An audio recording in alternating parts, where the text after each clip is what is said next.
Hello అండి, welcome to Gurus creations by అను.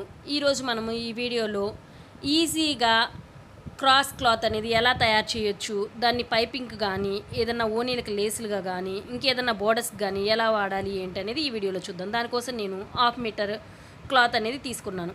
ఈ 1/2 metre cloth తీసుకొని ఇలా వీడియోలో చూపిస్తున్న విధంగా క్లోజ్ నా వైపు ఉండేలాగా, ఓపెన్స్ అవతల వైపు ఉండేలాగా తీసుకున్నాను. అంతేకాకుండా ఆపోజిట్ 2 సైడ్స్ కూడా క్లోజ్ చేసేసాను. అంటే టోటల్గా ఆపోజిట్ సైడ్స్ క్లోజ్ చేసేసి అటువైపు ఓపెన్ ఉండేలా చూసుకున్నాను. ఇప్పుడు నేను మొత్తం స్టిచ్చెస్ వేసేసానండి. స్టిచ్చెస్ వేసేస్తే ఇదిగోండి ఇలా తయారైందనమాట. ఒకవైపు మాత్రం ఓపెన్ ఉండి రిమైనింగ్ 3 సైడ్స్ అనేవి క్లోజ్డ్గా ఉంది. ఇప్పుడు దీన్ని సెంటర్లోకి ఇలా పట్టుకొని ఇలా లాగేసి వీడియోలో చూపిస్తున్న విధంగా ఇలా ఫోల్డ్ చేసుకున్నాను. మనం కార్నర్స్ స్టిచ్ చేసాం కదండి, వాటిని అడ్జస్ట్ చేసుకుంటూ ఫోల్డ్ చేస్తే ఆ స్క్వేర్ క్లాత్ కాస్త నాకు ఇలా రాంబస్ లాగా తయారైపోయిందనమాట. ఇప్పుడు ఈ క్లాత్ని నేను మళ్ళీ ఈ విధంగా వీడియోలో చూపిస్తున్నట్టు ఫోల్డ్ చేసేసాను. ఇలా ఫోల్డ్ చేసేసి ఈ ఫోల్డ్ చేశాను కదండి, దీంట్లో మధ్యలోకి నిలువుగా ఒక స్టిచ్ అనేది వేసేసాను అనమాట.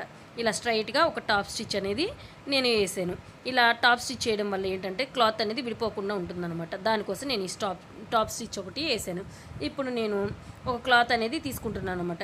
ఇక్కడైతే ఇది ఈవెన్గానే ఉంది కాబట్టి ప్రాబ్లం లేదండి. కొన్ని చోట్ల ఏంటంటే క్లాత్ అన్ఈవెన్గా కూడా ఉంటుంది, అప్పుడు దాన్ని చూసి కట్ చేసుకోవాలి. ఇది ఈవెన్గా ఉంది కాబట్టి నేను క్లాత్ కట్ చేస్తున్నాను చూడండి. ఇలా నేను ఇప్పుడు కొంచెం పెద్ద క్లాతే కట్ చేశాను. ఈ పెద్ద క్లాత్ దేనికి యూజ్ చేస్తామంటే ఓనీలకి వాటికి లేసుల్లాగా కానీ ఏదైనా శారీస్కి వాటికి బోర్డర్లాగా కానీ వాడతాం కదండి. అలాంటప్పుడు ఈ మాత్రం క్లాత్ అయితే బోర్డర్ బాగా ఉంటుందండి. అందుకోసం నేను ఇప్పుడు కొంచెం పెద్ద క్లాతే కట్ చేసి మీకు చూపించబోతున్నాను. అది చూపించాలంటే మధ్యలో అది ఉంటుంది కదండి టాప్ స్టిచ్, అది కొంచెం టైట్గా ఉంది, అందుకని కొంచెం ఇప్పదీస్తున్నాను. చూడండి ఇలా వస్తుందన్నమాట క్లాత్ అనేది. మీరు చూసారా, ఇంత వెడల్పులో ఉంది కాబట్టి దీన్ని మనము చూడండి శారీకి కానీ ఏదైనా ఓనీలకు కానీ లేసుగా లేదా బార్డర్స్ లాగా మనము యూజ్ చేయొచ్చు అనమాట. ఓకే, నెక్స్ట్ నేను ఒకవేళ బ్లౌజులకు కానీ వాటికి నెక్ పట్టీలు కానీ లేదా ఏదైనా క్రాస్ క్లాత్ యూజ్ చేయాలంటే ఇలా క్రాస్ క్లాత్ని చూసారు కదా 1.5 తీసుకుంటున్నానండి. 1.5 లేదా 1.5 అయితే సరిపోతుందండి. అంతకంటే ఎక్కువ క్లాత్ ఏం అవసరం లేదు పైపింగ్ వేయడానికి లేదా నెక్ పట్టీలు వేయడానికి. పైపింగ్ కోసం అయితే ఈ మాత్రం సరిపోతుంది. నేను అందుకే అంత క్లాత్ తీసుకున్నాను.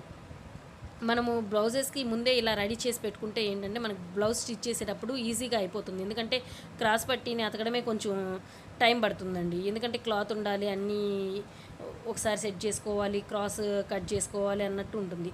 ఇలా ఆల్రెడీ మనం సెట్ చేసి పెట్టుకున్నాం అనుకోండి, ఇలా క్లాత్ అంతా ముందే చూడండి ఎంత పెద్దగా వచ్చేసిందో. ఇలా వచ్చిన ఈ క్లాత్లోకి నేను ఆల్రెడీ థ్రెడ్ పెట్టి కుట్టి అది కూడా చూపిస్తున్నాను చూడండి. థ్రెడ్ పెట్టి కుట్టేసి పెట్టేసుకున్నామంటే మనకు అది కూడా థ్రెడ్ పైపింగ్ లాగా యూజ్ అవుతుందన్నమాట. అంటే ఏంటి, మనకి ఏదన్నా డ్రెస్సులు అవి అర్జెంటుగా ఇవ్వాలి అని అంటే ఇలాంటి పైపింగ్స్ అనేవి మనకి చాలా ఫాస్ట్గా అయిపోతుంది, బాగుంటుంది. చూడండి ఎంత పొడవుగా ఉందో క్లాత్ అనేది. ఈ మొత్తాన్ని మనము ఈజీగా మనకు కావాల్సిన దాంట్లో యూజ్ చేసుకోవచ్చు. ఓకే అండి, బాయ్ బాయ్. మీకు నా వీడియో నచ్చితే లైక్, షేర్